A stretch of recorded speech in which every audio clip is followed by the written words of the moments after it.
Hello everyone, अगर आपका NTPC का एग्जाम है और रीजनिंग की थोड़ी भी फिक्र हो रही है, ये 15 मिनट की एक सीरीज में आप लोगों को एग्जाम तक कराने वाली हूँ। इसमें आपको चैप्टर वाइज हर एक चैप्टर से जितने भी टाइप्स हो सकते हैं ना, वो सबका कोर और उसके कुछ क्वेश्चंस की प्रैक्टिस मैं आपको कराने वाली हूँ। सिंपल भाषा में बोलूं, अगर आप इस सीरीज को कंटिन्यू करते हो तो आपको किसी भी चैप्टर का कोई भी टाइप छूटा हुआ नहीं लगेगा, कंप्लीट रिवीजन इसमें हो जाएगा।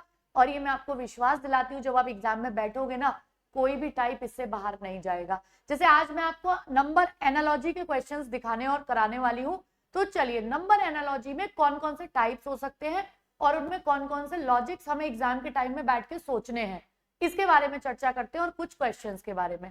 चलो भाई, तो स्टार्ट करते हैं। सबसे पहले देखो, कुछ अलग अंदाज में मैं आप लोगों को चीजें बता रही हूँ। जैसे ये नंबर एनालॉजी के सारे टाइप्स लिखे हुए हैं, मतलब अगर आपसे ऐसे अंकों की सादृश्यता पूछता है तो कितने टाइप से क्वेश्चन बन सकते हैं, पहले तो ये देख लेते हैं। देखो, सबसे पहले टाइप जो इस बार एएलपी में आया था, डबल फिलर वाला, मतलब इधर भी फिल इन दी ब्लैंक, इधर भी फिल इन दी ब्लैंक। अब उसको कैसे भी लिख सकते हैं, एक्स वाई से लिख सकते हैं। हो सकता है कल को आपको यहाँ पे एक्स वाई की जगह परसेंटेज और हैश लगा दे, मतलब कोई भी। इसका मतलब है दोनों तरफ मुझे चीजों को बैलेंस करना है। दूसरा टाइप ये होगा कि आपको केवल एक तरफ एक ब्लैंक है। तीसरा टाइप ये होगा कि आपको ये 3 नंबर दे दिए, बोलेंगे इसमें जो आपस में सिमिलैरिटी है, इसमें जो समानता है, वही समानता इसमें कित में होगी। फिर चौथा टाइप आपसे बोलेंगे जैसे इन तीनों में समानता है, जैसे इन तीनों में, बताइए यहाँ पे क्या आ जाएगा, मतलब बीच में आपको फिल इन दी ब्लैंक दे दिया। और ये हो गए आपके चारों टाइप्स। अब इसमें लॉजिक्स क्या क्या सोचने, मान लो एग्जाम में आपके सामने सवाल आया तो आपका एक एकदम पैटर्न आपके दिमाग में नहीं लगा, तो आपको दूसरा क्या सोचना है, तीसरा क्या सोचना है। तो मैक्सिमम आपको वहां बैठ के बस इतने पैटर्न सोचना है, आंसर आ गया ठीक है, अदरवाइज उसे छोड़ देना है। मतलब डिफरेंस, अंतर निकाल के देख लो, सादृश्यता में डिविजिबिलिटी यानी कि उसमें विभाज्यता लगा के देख लो, डिजिट सम करके देख लो, स्क्वायर और क्यूब करके देख लो, वर्ग और घन, और प्राइम नंबर यानी अभाज्य संख्या। बस, अगर इसके बाद भी आंसर ना आए, 45 सेकंड करीब दो, ना आए तो उसको स्किप कर दो, ठीक है। अब इनको एक एक बार देख लेते हैं, इनमें किस तरीके से इनके क्वेश्चंस लगेंगे। मतलब जितने भी टाइप्स हैं सब में लगेगा यही लॉजिक। अब अगर आप इसको ध्यान से देखोगे, सबसे पहले तो नंबर्स को ध्यान से देखना सीखो। ये किसी का मुझे स्क्वायर या क्यूब लगता है, आप बोलोगे मैम 125 तो मुझे क्यूब लग रहा है, लेकिन ये सारे के सारे क्यूब तो नहीं है, ठीक है। और क्या हो सकता है, बोलेंगे मैम ये किसी का स्क्वायर नहीं है, तो ये किसके पास का स्क्वायर है, 121, मतलब 11 के स्क्वायर में हम ऐसा कह सकते हैं कि 4 प्लस किया हो, तो 13 के स्क्वायर में 4 प्लस करके 173 आ जाएगा इसका करेक्ट आंसर। यानी अगर कोई नंबर आपको जाना पहचाना किसी स्क्वायर क्यूब के पास का लगता है, तो सबसे पहले उसे चेक करिए। यानी मैंने दोनों तरफ चेक कर दिया, इधर 11 लगा दिया, स्क्वायर करके 4 प्लस, 13 का स्क्वायर करके 4 प्लस, ठीक है, यानी स्क्वायर का पैटर्न था। दूसरे में अगर इसमें देखेंगे, इसमें क्या हो रहा है, इसमें डिजिट्स का आपस में मल्टीप्लीकेशन हो रहा है। यानी अगर आप इसमें देखोगे तो 16 तिया 48, 13 तिया 39, 22 तिया 66 और इसमें 14 तिया 42। इसमें क्या हो रहा है, इसमें डिजिट्स वाला, मतलब एक आ गया स्क्वायर वाला, एक आ गया डिजिट, सम ना होके मल्टीप्लीकेशन हो रहा है आपस में संख्याओं का। इसमें क्या हो रहा है, अगर आप इसको ध्यान से देखोगे तो ये संख्या देखते ही आपको पहचान जानी है कि ये सारी की सारी अभाज्य संख्याएं हैं। अगर ये सारी अभाज्य संख्याएं हैं तो इसमें नीचे वाले में ये सारी की सारी क्या हो जाएंगी, अभाज्य, क्योंकि इसमें ये अभाज्य नहीं है, प्राइम नंबर, ये प्राइम नंबर नहीं है, ये प्राइम नंबर नहीं है, तो इसमें ये वाला हो गया प्राइम नंबर का कॉन्सेप्ट, ठीक है। 3 कॉन्सेप्ट तो लगी गए। इसमें देखते हैं इसमें क्या हो रहा है। अगर आप इसको देखोगे ना, तो इन सब में टोटल मिला के इनका टोटल करोगे, 17 और 9 26 और 4 ये 30 हो रहा है। इसमें 14 और 3 17 और 13 ये 30 हो रहा है। तो अगर आप इन सबको मिला दोगे तो इसका करेक्ट 30 होना चाहिए। तो 13 और 7 20, बचा कितना, 10। तो इसमें एक तरीके से हमें अंतर यानी उनका पूरा सम करना है सभी का संख्याओं का। तो आपको ये सारा समझ में आ गया कि हमें क्या क्या और कैसे कैसे सोचना है। अब इसकी कुछ और प्रैक्टिस करते हैं फटाफट से, ठीक है। चलो कुछ क्वेश्चंस को इसकी प्रैक्टिस करते हैं। ये पूरा आपका एक रिवीजन था, क्विक रिवीजन। अब पहला क्वेश्चन आपके सामने ये रहा, ये एएलपी 2024 में अभी हमसे पूछा गया है। अब इस क्वेश्चन में क्या लॉजिक लग सकता है, देखो भाई देखते हैं। सबसे पहले डिविजिबिलिटी भी हो सकता है, अगर 18 भी 3 से कटता है और ये भी कटता है, मतलब 3 6 18 और 3 8 24, यानी इसका जो ये आ जाएगा रेशियो वो 6 8 हो सकता है। तो बोलोगे मैम इसमें 4 6 24 हो जाएगा, तो 4 8 32 हो जाएगा। बिल्कुल सही है, ऑप्शन भी हमारे पास है, इसका करेक्ट आंसर एक तरीके से इसको हम डिविजिबिलिटी बोल देंगे, विभाज्यता बोल देंगे। ठीक है, चलो अगला टाइप को रिवाइज करते हैं। ये कौन सा हो गया? सिंगल वाला, यानी जो मैंने टाइप आपको 2 बताया था। अब अगले पे आते हैं, ये टाइप 1 आ गया। टाइप 1 यानी दोनों तरफ फिल इन द ब्लैंक्स आ गए। अब दोनों तरफ फिल इन द ब्लैंक्स आ गए तो सबसे पहले तो ध्यान से ये देखो कि ये किसी का स्क्वायर नहीं है, इसको छोड़ के कहीं भी कोई किसी का स्क्वायर नहीं आ रहा है, और ये 13 का होता है, 17 से दूर है, मतलब स्क्वायर क्यूब का लॉजिक तो नहीं है। और आप अगर देखोगे ना तो नंबर्स छोटे छोटे दे रखे हैं एक्स की तरफ, ये छोटा सा नंबर है, तो ये अगर इसका स्क्वायर नहीं है तो इसकी डिविजिबिलिटी हो सकता है। इनमें अंतर नहीं लगेगा, इनकी हम डिविजिबिलिटी करके देख लेते हैं, मतलब विभाज्यता चेक करते हैं। अगर आप इसकी विभाज्यता चेक करोगे, बोलोगे मैम 31 से ये नहीं कटेगा, ठीक है, 25 से भी नहीं कटेगा, 27 से कट जाएगा क्या? 270 कट तो जाएगा। अगर ये 27 से 9 बार कटेगा तो 17 निम्मा 100 कितना हो जाएगा? यहाँ पे 151, बट यहाँ पर 151 नहीं है। बोलोगे मैम ये डिविजिबिलिटी डायरेक्ट तो नहीं होगी, मतलब अगर आप इसको यहाँ 31 को रखोगे, 169 को रखोगे, ये तो आपस में कटेगा ही नहीं। तो बोलोगे अब अगर डिविजिबिलिटी पास की नहीं है तो कैसे हो सकती है? थोड़ा प्लस माइनस करके हो सकती है ना। जैसे मान लो मेरा 31 के पास में मैं कितना घटा बढ़ा दूं, ये कट जाएगा। बोलोगे मैम 31 के पास पता नहीं, लेकिन मुझे ये जो संख्या है ये 19 से कटती दिख रही है इसके पास से। मैं थोड़ा सा अगर टेबल को रिवाइज कर रही हूँ तो 17 के पास से मुझे 19 कटती हुई दिख रही है।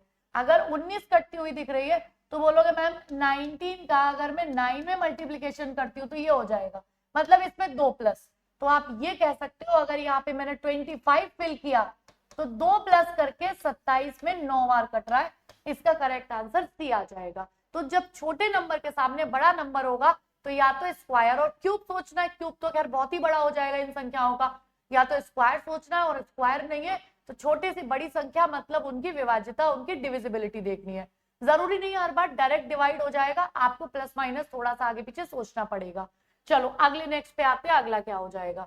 अब अगले क्वेश्चन पे आते हैं। अगला इसमें देखो, जब अगर आपके सामने पॉइंट की वैल्यू आ गई तो पॉइंट की वैल्यू में हमेशा सोचना, ये तो भाई विभाज्यता ज्यादातर पॉइंट की वैल्यू में, चाहे सीरीज हो या एनालॉजी हो, इसमें ज्यादातर डिविजिबिलिटी रूल लगता है।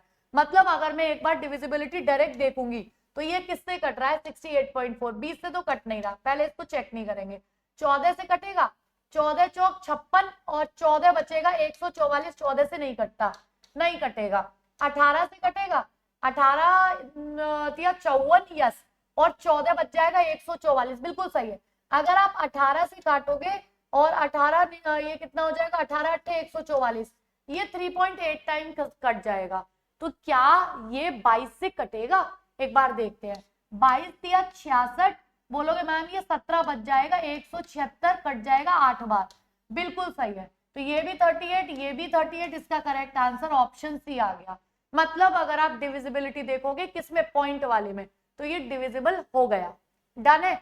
बस एक क्विक रिवीजन है, क्योंकि अब मैं आपको ये तो नहीं समझाऊंगी डिविजिबिलिटी क्या होता है, डिजिट सम क्या होता है, क्योंकि एनटीपीसी की तैयारी हो चुकी है। ये केवल है कि अच्छा हाँ ये पैटर्न होते हैं, बस मुझे एक रिवीजन करना था, परफेक्ट रिवीजन हो गया। ठीक है, डन है। चलो भाई अब चलते हैं आगे नेक्स्ट क्वेश्चन पे। नेक्स्ट क्या हो जाएगा? अब आप इसमें बोलोगे मैम इसमें क्या हो रहा है? ये वो वाला टाइप आ गया, थर्ड वाला। आपको सिमिलैरिटी बतानी है, जैसे ये तीनों संख्या संबंध रखती है, वैसे क्या संबंध रख सकता है? अब होगा वही डिविजिबिलिटी, प्लस माइनस गुणा भाग, वही। ठीक है, क्या क्या कर सकते हैं? इतना तो कंफर्म है मैम ये इससे 4 बार जा रहा है, तो ये ठीक है, ये इससे 9 बार जा रहा है, साफ साफ समझ में आ रहा है। इसका स्क्वायर हो गया, ये इसका स्क्वायर हो गया, तो 12 6 72, ये इसका स्क्वायर नहीं है। 7 से 13 बार जाएगा, ये इसका स्क्वायर नहीं है। ठीक है, ये 16 बार जाएगा, ये इसका स्क्वायर है। इसका correct answer option 2 number B हो जाएगा। मतलब डिविजिबिलिटी और स्क्वायर दोनों लग गया। पहले हम उसको डिवाइड करेंगे दोनों संख्याओं को, बाद वाली उसका स्क्वायर हो गया, तो एक ही में हमें दोनों दिख गया, डिवाइड भी और इसमें स्क्वायर भी। ठीक है, चलो अगले नेक्स्ट क्वेश्चन पे चलते हैं। अगला क्या हो जाएगा? अब नेक्स्ट क्वेश्चन में चलते हैं। इसको देखो, ये टाइप 2 आ गया, मतलब एक ही जगह में क्लियर करना है, केवल एक जगह।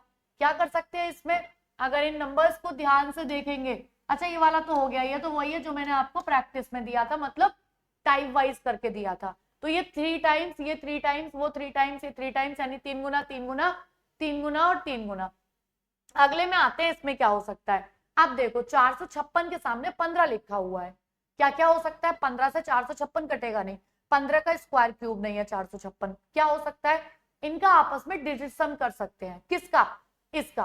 4 + 5 9 और 6 15 हो गया, तो 7 + 8 15 और 15 और 9 24 हो जाएगा, क्योंकि ना तो ये स्क्वायर क्यूब दिख रहा ना ये डिविजिबिलिटी दिख रहा। बहुत क्विक रखना है अपने दिमाग को, मतलब 4-5 पैटर्न दिमाग में फिक्स रखने हैं बिल्कुल। ये नहीं लग रहा, ये नहीं लग रहा, ये मतलब 10-15 सेकंड में तो आपको सोच लेना है कि क्या लग रहा है इसमें। ठीक है, चलो अगले क्वेश्चन पे आ जाते हैं। इसका करेक्ट आंसर 24 हो गया। अब इसको देखते हैं, इसमें क्या हो सकता है। बोलेंगे मैम दोनों तरफ बड़े बड़े नंबर्स हैं, ना तो इसमें डिविजिबिलिटी काम करेगा क्योंकि 7000 5000 से तो कटेगा नहीं, ना इसमें डिजिट सम काम कर सकता है, क्या पता दोनों इधर और इधर सम करके दोनों बराबर हो जाए, एक बार को ये हो सकता है। इसमें गुणा काम करेगा नहीं, डिफरेंस काम कर सकता है, इनका अंतर बराबर हो सकता है। जब दोनों तरफ बड़ी बड़ी संख्याएं दी हो तो इसमें हमेशा आप डिफरेंस यानी अंतर चेक करोगे। तो जब डिफरेंस चेक करोगे, 7 में से इसमें से 2, ये -2 ये -2, मतलब कह सकते हो 2222 का डिफरेंस है इनमें।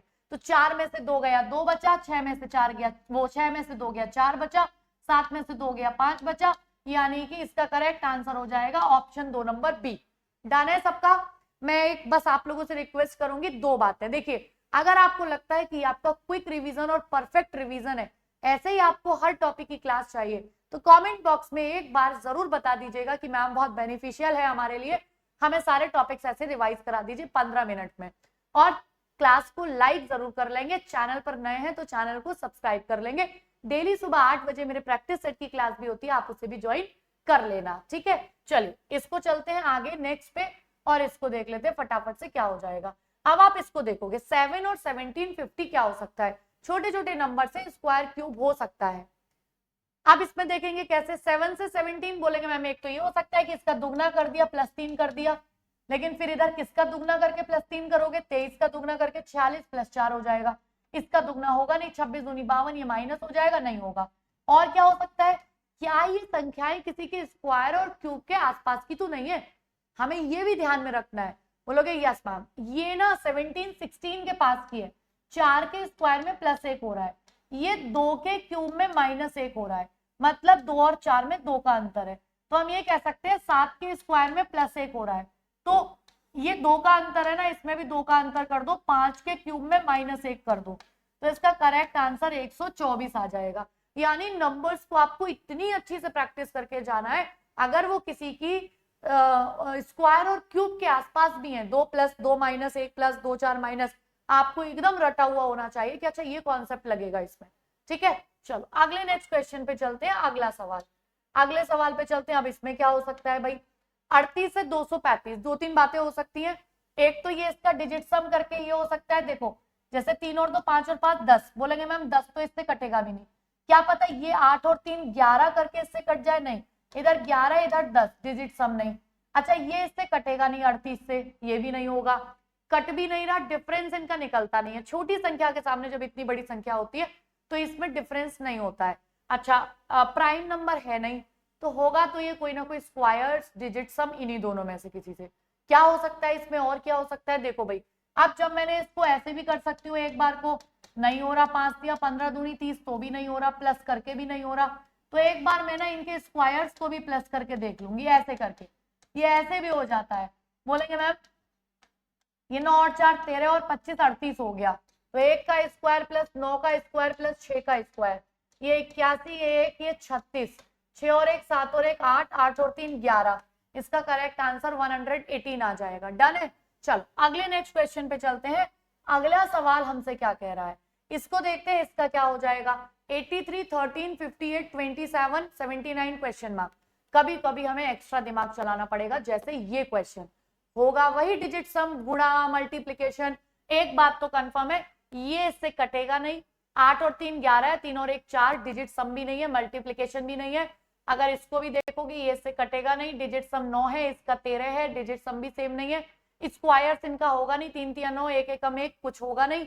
क्या हो सकता है, जब ऐसी बात आपको लगे तो इनमें डिजिट सम ही होगा, लेकिन कैसे कैसे हो सकता है।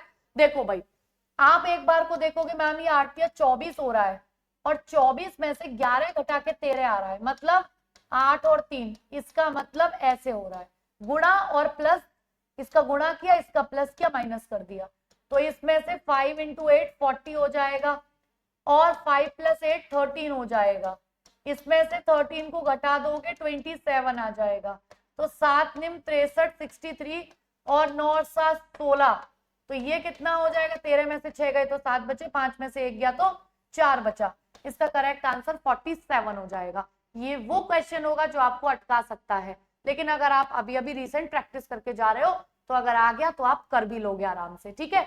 उम्मीद करती हूँ कि ये जितने भी टाइप्स मैंने आप लोगों को सारे प्रैक्टिस करा दिए, बहुत अच्छे से आपको याद रहेंगे। एक और क्वेश्चन हमारे सामने आ गया, ये टाइप 3 से है। टाइप 3 कैसा है ये देखते हैं भाई।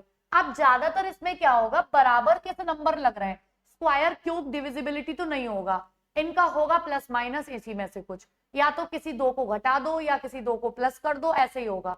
अब आप देखोगे इसमें बताइए क्या हो रहा है, इन दोनों नंबर्स को प्लस करके तो 66 नहीं आएगा, लेकिन इन दोनों को माइनस करके क्या होगा, 4 में से 2 जाएगा 2, 5 में से 3 जाएगा 2, इसका 3 गुना कर दिया, 9 में से 1 जाएगा 8, 4 में से 3 जाएगा, इसका 3 गुना कर दिया, तो अब आप देखोगे 39 में से 18, 9 में से 8 गया 1, इसमें गया, पहला ही सही आ गया, ये इसका 3 गुना आ गया, तो इसका करेक्ट आंसर क्या हो जाएगा, इसका 3 गुना हो गया। डन है। चलो भाई अगले नेक्स्ट क्वेश्चन पे चलते हैं। अगला सवाल क्या है, अगला क्वेश्चन कुछ भी नहीं है, सारे टाइप्स हमारे, सारे क्वेश्चंस हमारे इस 15 मिनट में लगभग हो चुके हैं। उम्मीद करती हूँ कि ये क्लास, विश्वास रखती हूँ कि ये क्लास आप लोगों के लिए मोस्ट यूजफुल क्लास साबित होगी। एनालॉजी आएगा तो आप याद करोगे यार पूरा रिवीजन हो गया था उस 15 मिनट में। ये मेरा टेलीग्राम चैनल ज्वाइन कर लीजिए, कोई भी क्लास, कोई भी वीडियो लिंक कभी आपसे मिस नहीं होगा, कोई भी पीडीएफ, कोई भी इंफॉर्मेशन कभी भी। ये गरिमा मैम टेक्स्ट बुक, आप अगर नए हैं तो मुझसे जरूर जुड़ जाइए टेलीग्राम चैनल पर। और एक सबसे बड़ी इंफॉर्मेशन, सोचिए यहाँ 15 मिनट में मैंने आपको इतना रिवीजन करा दिया, इसी तरीके से पूरा एक एनटीपीसी को पूरा टारगेट करते हुए 100% टेक्स्ट बुक की पूरी कंटेंट टीम हो, फैकल्टी, टीचर्स, सभी लोगों ने एक कंप्लीट पैकेज तैयार किया है आप लोगों का। आने वाले 5 जून को आरआरबी एनटीपीसी परीक्षा में ऑपरेशन एनटीपीसी के लिए एक लाइव बैच, केवल रिवीजन ही बैच है, जिसमें क्विक रिवीजन, क्विक डिस्कशंस होंगे, सीधा सीधा आपको कंटेंट दिया जाएगा जहां से पेपर पूरा पूरा फंसेगा। ये लाइव बैच होगा, 4900 इसमें मॉक टेस्ट होंगे, 11,000 प्रैक्टिस क्वेश्चंस होंगे और 500 प्लस पीडीएफ और नोट्स होंगे, जिसको आप क्विक रिवीजन की तरह सिर्फ वही लाइनर्स लिखे होंगे जो आपको कट टू कट किसी भी टॉपिक के लिए चाहिए। मतलब मैं इतना विश्वास दिला सकती हूँ कि टेक्स्ट बुक से अगर आप यहाँ से टच हो जाते हैं ना, तो आप एग्जाम में ये जरूर बोलेंगे कि 100% ऑपरेशन एनटीपीसी था ये। तो डिस्क्रिप्शन में इसका लिंक है, आप इसको अवेल कर लो। डिस्क्रिप्शन के लिंक से मेरा कूपन कोड यूज कर दो, और मेरा जो कूपन कोड है वो गरिमा है। इस कूपन कोड का यूज करके डिस्क्रिप्शन के लिंक में आपको दे रखा है, आप डिस्क्रिप्शन के लिंक पर क्लिक करके गरिमा कूपन कोड का यूज करके इसको अवेल करो और अपनी तैयारी, यहाँ 15 मिनट की सीरीज हो या ऑपरेशन एनटीपीसी एप्लीकेशन पर हो, वहां जुड़िए। ये मैं विश्वास दिला सकती हूँ कि इससे बाहर कुछ नहीं जाएगा। धन्यवाद, थैंक यू सो मच। अपना फीडबैक कमेंट बॉक्स में जरूर दे देना। Thank you.